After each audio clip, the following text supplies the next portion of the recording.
घटना भक्ती गुजरातीची आहे.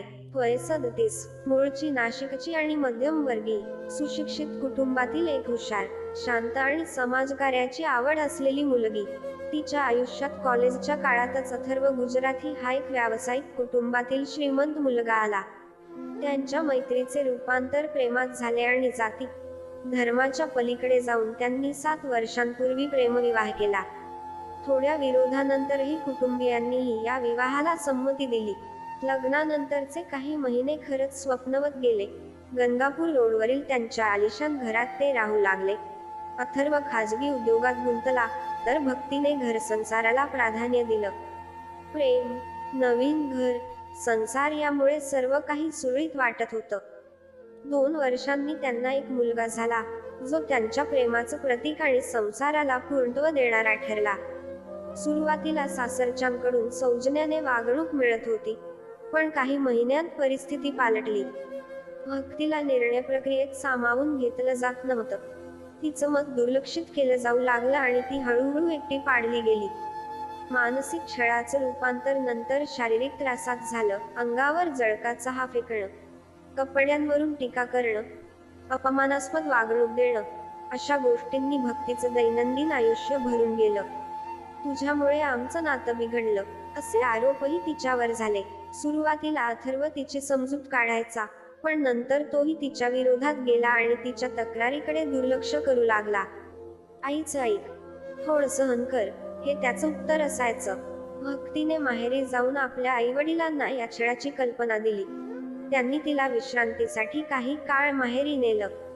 काही दिवसांनी अथर्व आला आणि बदलाचं आश्वासन देत तिला परत घेऊन गेला.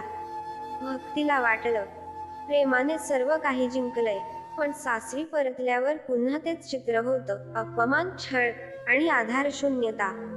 मुलाचं भवितव्य, आई वडिलांची आबरू आणि नवऱ्यावरील प्रेम यामुळे तिने स्वतःला गिळून टाकलं. मात्र शेवटी ती मोडली. 24 मे 2025 रोजी भक्तीने राहत्या घरात गळफास घेऊन आत्महत्या केली. तिचा 5 वर्षांचा मुलगा घरातच होता. ती लटकलेली दिसली आणि सगळे सुन्न झाले. गंगापूर पोलीस स्टेशनमध्ये अथर्व आणि त्याच्या कुटुंबियांविरोधात आत्महत्येस प्रवृत्त केल्याचा गुन्हा दाखल करण्यात आला आहे. भक्तीच्या शरीरावर स्पष्ट जखमांचे खुणा आढळून आल्याने ही आत्महत्या की पद्धतशीर हत्या, याचा तपास सखोलपणे सुरू आहे. भक्तीच्या आईवडिलांनी गंभीर आरोप केले असून 3 वर्षांपासून तिच्यावर छळ सुरू होता. तिला मारहाण केली जात होती.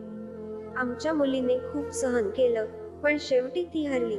आम्हाला न्याय हवा आहे, अशी त्यांची मागणी आहे. सर्वात हृदयद्रावक बाब म्हणजे भक्तीचा 5 वर्षांचा मुलगा अजूनही त्याला समजत नाही, आई कुठे गेली. तो दररोज तिचं नाव घेतो. भक्तीच्या आईवडिलांनी या मुलाच्या ताब्यासाठी कोर्टात याचिका दाखल केली आहे. ही घटना अनेक गंभीर प्रश्न उभे करते. सुशिक्षित, श्रीमंत कुटुंबांमध्येही सुनबाईंचा छळ थांबत का नाही? प्रेमविवाहानंतरही महिलांना स्वातंत्र्य मिळत नाही का? तिच्या मानसिक आरोग्याकडे दुर्लक्ष का केलं जातं? कायद्याची अंमलबजावणी कुठे कमी पडते? भक्ती गेली, पण तिच्या जाण्यानं अनेकांच्या डोळ्यात प्रश्न, वेदना आणि संताप भरला आहे. तिच्या कुटुंबियांची एकच मागणी, न्याय मिळाला पाहिजे.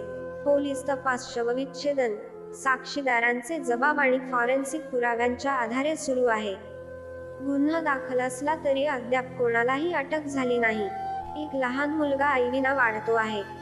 आई वडील दररोज न्यायासाठी न्यायालयाच्या उंबरठ्यावर उभे आहेत. ती एक मुलगी होती, प्रेम करणारी, संघर्ष करणारी, जगण्यासाठी झगडणारी, पण तिचा संघर्ष पुरेसा ठरला नाही.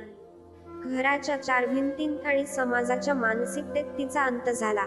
आता फक्त एकच आशा, की तिच्या मृत्यूनंतर समाज काहीतरी शिकेल आणि कदाचित एखादी भक्ती पुढे जगण्यासाठी थांबेल. या घटनेतून शिकण्यासारखं खूप आहे.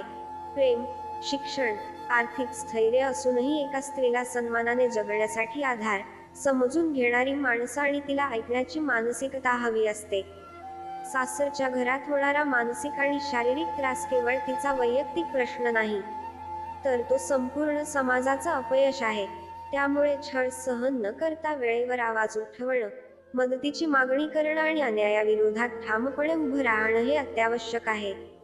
या घटनेविषयी आपली प्रतिक्रिया काय आहे? आम्हाला नक्की कळवा आणि अशाच सत्यकथा जाणून घेण्यासाठी आमच्या YouTube चॅनलला सबस्क्राईब करा आणि बेल आयकॉन प्रेस करायला विसरू नका. धन्यवाद.